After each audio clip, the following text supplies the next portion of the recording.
נגיד שלום עכשיו לתומר טרבס, ממייסדי תנועת אורו, שלום לך. שלום, חנוך, שלום ערן, ערב טוב. שלום, ערב מצוין. תשמע, אנחנו מדברים על רקע כתבה בעיתון הארץ במוסף של סוף השבוע האחרון, שזה סקר בעצם שהם ערכו, שיש בו הרבה מאוד נתונים מאוד מעניינים, והנתון המרכזי שממש בולט שם זה ש37% מהאוכלוסייה היהודית בישראל שוקלים להגר ממנה. הסקר, הכתבה במוסף הארץ עוסקת בכלל בנושא הזה של הדבקות של ישראלים כן או לא במדינה שלנו, ועל זה שיש כנראה תופעה של אנשים שעוזבים את הארץ. אבל במקום לדבר דווקא על החלק הרחב, אני רוצה להתחיל מדוגמה ולנסות ללמוד ממנה. אני גר במושב כפר אוריה ליד בית שמש, מקום נחמד מאוד. בשורת בתים שלנו במושב יש 8 משפחות. במהלך השנה האחרונה, 3 מתוך 8 המשפחות עזבו לארצות הברית. עכשיו אומרים לי, טוב, זה לא מדגם מייצג, אולי זה מקרי אצלכם. ואני חושב שזו בדיוק הסכנה, שזה לא מדגם מייצג. מי שעוזבים היום את הארץ, הם קבוצה של אנשים שהם בדרך כלל משפחות צעירות, שההורים שם עובדים, משלמים מיסים, משרתים בצבא, במילואים, מתנדבים, מקיימים חיי חברה, תרבות. אותם אנשים שמסוגלים, אלה הראשונים לעזוב כאשר, זה בעצם מה שקורה, שהם הראשונים לעזוב, ואז המצב לכל השאר נהיה קצת יותר קשה. למה הם הראשונים לעזוב? כי הם יכולים לעזוב. אני לוקח את זה למקום של, אני רוצה לקחת את זה למקום עוד יותר רחוק, לדוגמה שאני עוסק בה גם בכתבה לגבי ירושלים. אני בוגר תיכון רנה קסן בירושלים, תיכון שהתפרסם נודע לשמצה לטובה, ככור גידול של ירושלמים טובים, הרבה מהחברה הישראלית. חלפו 20 שנה מאז שסיימנו את התיכון, אנחנו מארגנים כנס מחזור. רואה איזה פלא גילינו, שהרבה מהירושלמים שלנו עזבו את העיר. אתה יכול לשער כמה מתוך הבוגרים כבר לא גרים בירושלים? לא. הנתון הוא מדהים. 9 מכל 10 עזבו את העיר. 90% כבר לא גרים בה. זה ממש נוגע לך, חנוך, גם אתה בוגר הבית ספר הזה. לא בית ספר הזה, בית ספר אחר, ואנחנו פחות או יותר אותו מחזור גם. לי יש קבוצת חברים שאנחנו ביחד באמת מכיתה א', 8 חבר'ה שאנחנו עד היום בקשר, אף לא אחד גר בירושלים. אף לא אחד. עכשיו, התחושה הזאת היא, פתאום גם נמדדת עכשיו במספרים, בזכות הכנס מחזור שלנו, אנחנו יכולים אמפירית להגיד, זה לא רק תחושה שכולם עזבו את העיר, הם באמת עוזבים. עכשיו, אני חושב שמה שקרה בירושלים מתחיל לקרות עכשיו בכל ישראל, ולכן צריך להסתכל על מה קרה בירושלים, ולנסות ללמוד מזה על החברה הישראלית. אז אתה שואל, למה הם עוזבים? אני חושב שיש פה 2 רבדים של שיקולים. קודם כל ברמה הערכית, אני חושב שאנשים פחות מחוברים לעיר. הזיקה, אם זה ערכים ציוניים, אם זה ערכים יהודיים, הזיקה נחלשה. הרי אם הם היו מרגישים שבעצם זה שהם חיים בישראל, הם מקיימים משהו, אז גם לנוכח קשיים הם היו נשארים בעיר ודבקים בה. ברגע שהזיקה הערכית הזאת נחלשה, אז עולים שיקולים מעשיים, דברים פרקטיים, יוקר המחיה, הקושי להתפרנס, הסכסוכים בין המגזרים השונים, חיים את כל הדברים האלה ביום יום, ובגלל שהזיקה הערכית נחלשה, אז בוחנים את איכות החיים ואומרים, טוב, יהיה לי קל יותר במקום אחר. קמים ועוזבים, עוזבים קודם כל המסוגלים, ואז מי שנשאר מאחורה, נהיה לו קשה יותר לשאת את הנטל החברתי הזה, נהיה לו עוד יותר קשה, אז גם הקבוצה הנוספת עוזבת, וככה קרה ש90% עזבו את העיר. קראת על זה עזיבת המסוגלים. אתה יודע, אז יש בעיה ערכית, כנראה אצל המסוגלים. אתה יודע, לפי מה שאני מבין ממך, ממה שאני מחבר למה? אני חושב שהבעיה הערכית היא אצל כולם, אבל רק המסוגלים יכולים לעזוב. הסקר מגלה ש40% היו רוצים לעזוב את המדינה, אני חושב שכשבוחנים את העיר זה גם כן המצב. עכשיו, מה שקרה בירושלים, וזה כבר קרה, זו עובדה מוגמרת, מתחיל להתרחש ברחבי ישראל, ירושלים תמיד הייתה מודל כזה, מתחיל להתרחש ברחבי ישראל, אתה יכול לחשוב, כל אחד יכול לחשוב, אם הוא מכיר מישהו היום מהישראלים שהחברים שגדלו איתו, שגרים בחול, כל אחד יכול. אני יכול לספר שחבר שלי בעמק הסיליקון בקליפורניה, הקים חומוסייה, חומוס אורן, והוא היום המסעדה הכי מדוברת שם באזור, שומעים עברית בכל מקום, יש שם קהילה ישראלית גדולה מאוד וחמה, זה קורה לנגד עינינו, וזה קורה בדיוק כמו שקרה לגבי ירושלים, זה קורה לישראל. קודם כל ברמה הערכית, משהו נחלש בזיקה לישראל, אם זה ערכים יהודיים, אם זה ערכים ציוניים, אנשים מרגישים פחות מחוברים. אם היו מרגישים שכשהם חיים כאן הם עושים משהו חשוב, אז גם לנוכח קשיים הם היו נשארים. ברגע שהזיקה הזאת נחלשת, שוב, עולים שיקולים מעשיים של יום יום. יוקר המחיה, הקשיים, השירות. מה זו הזיקה הזאת? אתה יכול ככה להגדיר אותה? אתה יכול אני חושב שזאת שאלת $1,000,000, כי כשאנחנו מסתכלים על מה אפשר לעשות בשביל להפוך את המגמה, אז באמת צריכים לפעול בשתי הרמות האלה, גם ברמת היום-יום, להוריד יוקר מחיה, לשפר את השירותים הציבוריים, אבל גם ברמה הערכית, לחבר מחדש את האנשים למדינה שלהם. אין לזה תשובה פשוטה. זה גם דבר שקרה, זה תהליך של שנים, ומה שקרה שנים אי אפשר ככה ברגע אחד לשנות אותו. אבל זה אחד הדברים שאנחנו כחברה צריכים לעשות. קודם כל, להסתכל על העובדות כמו שהן, לא להסתיר את זה. זה לא מסוכן להגיד את זה שאנשים עוזבים. נכון שיש גם עולים, אבל אנשים עוזבים. ברגע שמבינים את זה, מתחילים לדבר על זה, אפשר לעבור גם לצדדים המעשיים. מה אפשר לעשות בשביל לשנות את זה? גם ברמה הערכית, זה קשור לחינוך, זה קשור לחיי תרבות, זה קשור לחידות חברתית. אפרופו מה שדיברנו על חוסן, דיברתם על חוסן חברתי מול חוסן ביטחוני, זה הולך בדיוק למקומות האלה. ברגע שהחוסן החברתי נחלש, הסולידריות נחלשת, הקשר לקהילה נחלש, שוב, חוזרים דווקא שיקולים יומיומיים יותר, האם אני רוצה לחיות כאן או לחיות במקום אחר. והבחירה של חלק גדול מהאנשים היא לבחור לחיות במקום אחר, אתה אומר. תנועת אורו, תספר לנו קצת עליה אולי? תנועת אורו היא התנועה לייצוג הרוב. היא קמה בשביל לנסות לעורר את הציבור הישראלי, להבין שיש לו הרבה יותר משותף ממה שהוא חושב. ממה שאנחנו בדקנו וראינו, 70% מהציבור מסכימים על 70% מהנושאים, אבל לא מצליחים להביא את זה לידי ביטוי, לא מצליחים לשנות את מציאות החיים.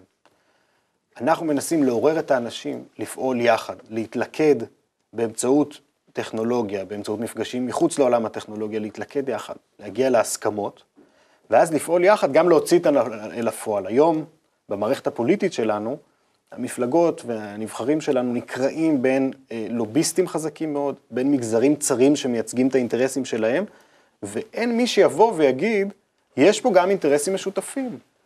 יש לנו הרבה דברים שהם מאוד חשובים, שצריכים לקבל סדר עדיפות, ולא מקבלים את זה. אנחנו בקיץ האחרון פנינו לקהל מאוד מאוד רחב, שאלנו אותם, מה הנושאים הכי בוערים לכם? השתתפו בזה אלפי אנשים. התוצאות היו חינוך, יוקר מחיה ומערכת הבריאות, וזה לפני המשבר האחרון. אנשים בבוקר לוקחים את הילדים לבית הספר או לגן, ומאוכזבים מהמערכת. אחר הצהריים הולכים חלילה לבית החולים ומאוכזבים מהמערכת. בדרך עברו בסופר ומאוכזבים מזה שהם לא מסוגלים לגמור את החודש. בדברים האלה אנחנו מסכימים. אבל נבחרי הציבור שלנו נדחפים לעבוד דווקא על דברים אחרים. ואנחנו מנסים להיות בעצם הלוביסטים של העם, לייצג את האינטרסים האלה מול המערכת הפוליטית. מי דוחף אותם? מה זאת אומרת נדחפים?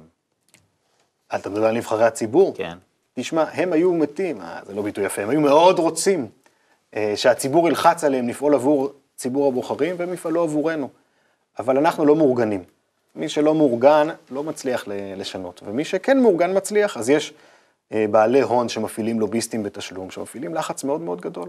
יש סקטורים שמצליחים להתארגן בצורה חזקה, הרבה פעמים דרך פעילות מפלגתית, פוליטית, ואז מפעילים מנופים על אותם נבחרי ציבור, ואין להם ברירה. הם צריכים לשרת את האינטרסים הצרים ולא את האינטרס הכללי. מה שמדהים בעיניי זה שכולם יודעים את זה בעצם, נכון?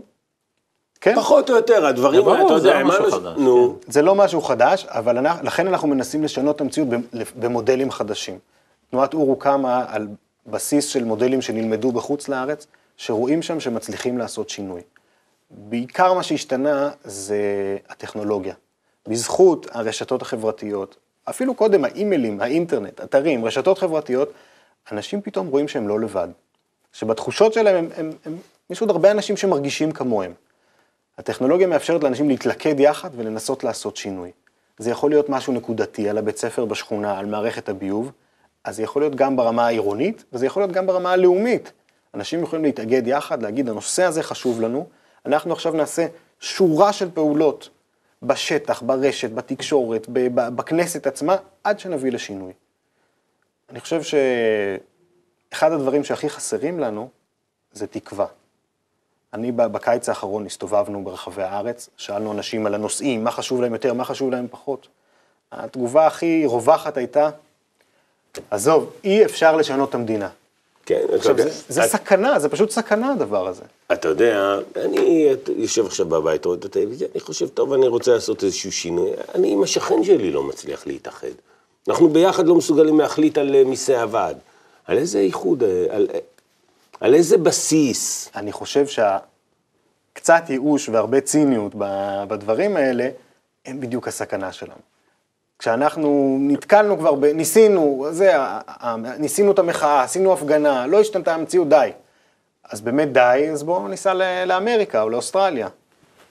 מה שאנחנו מנסים זה להחזיר את התקווה. אני באופן אישי מוכן לעבור דלת ולהגיד לאנשים, עוד לא עבדה תקוותנו, אנחנו כן יכולים להסכים, ויש המון דברים שאנחנו מסכימים עליהם אפילו. נו.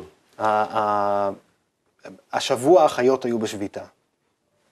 אני חושב שאם נבדוק בציבור הרחב, ברור שצריך לבוא על חשבון דברים אחרים, אבל הציבור הרחב מרגיש שהמערכת הרפואה שלנו בקריסה, שהתגמול לאחיות לא היה צודק.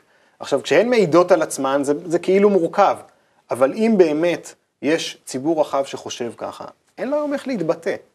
אתה הפעם האחרונה שאיבדת את הדעה שלך, טוב, אתה עיתונאי, יש לך יותר אפשרויות כאן, אבל אתה איבדת את הדעה בפתק קטן בתוך מעטפה לפני 4 שנים. גם האחיות צודקות, וגם החד-הוריות צודקות, כולם צודקים. אבל השמיכה תמיד קצרה מדי, אתה יודע.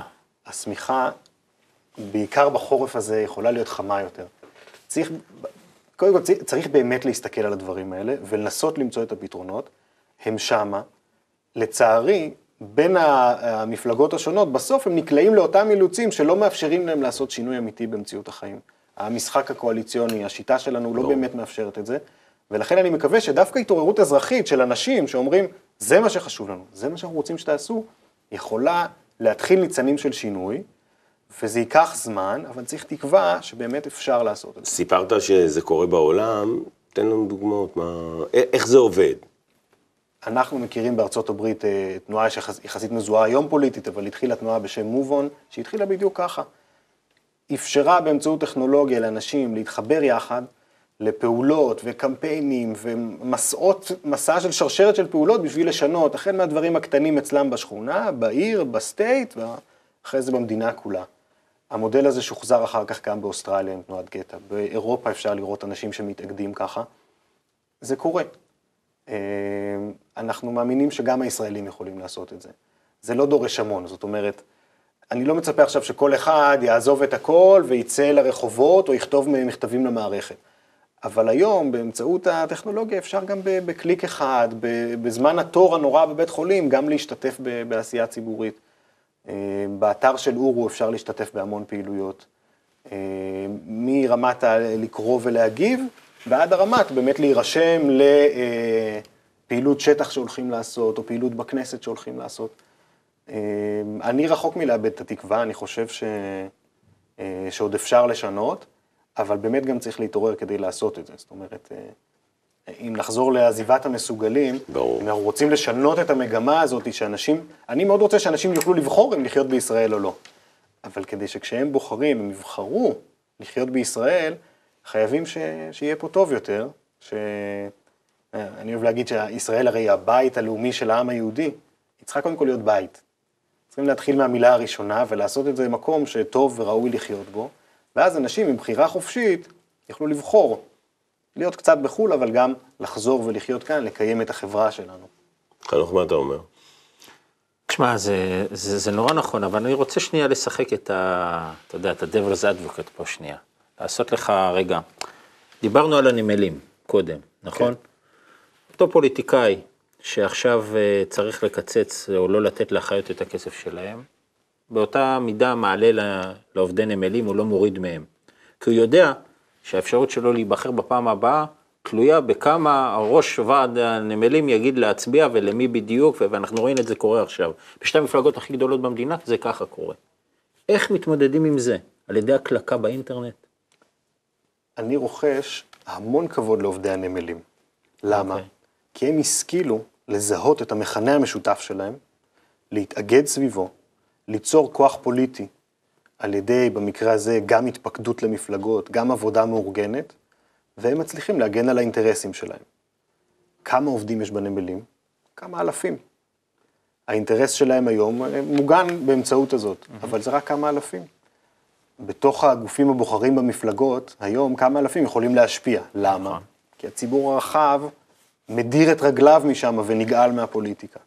אחד הדברים שתנועת אורו הייתה מאוד רוצה לעשות, אגב, בשיתוף עם חברים שלנו מתנועת מתפקדים, זה לעודד את הציבור הרחב, גם להתפקד לתוך המפלגות, ולהשיג הרבה יותר מזה. אם 2,000 איש שמתפקדים למפלגה יכולים לשנות את כל המדיניות שלה, תאר לעצמך מה יהיה כשמיליון חברים בתנועה, מתוכם יהיו 50,000 פקודים לכל אחת מהמפלגות האלה, אני מאמין שהמנופים יהיו הרבה יותר יעילים. אנחנו נקווה שלפחות התעוררות תהיה. אני רוצה להודות לך, היה מעניין, תודה רבה. תודה, אני מזמין גם אתכם להצטרף לפעילות, להצטרף גם בתנועת אור, להצטרף לשיחה. אני חושב שמה שאתם עושים זה חשוב מאוד, צריך לדבר על זה. תודה רבה. תומר טרווס, ממייסדי תנועת אור. אנחנו במעברון ובפינת האינטרנט.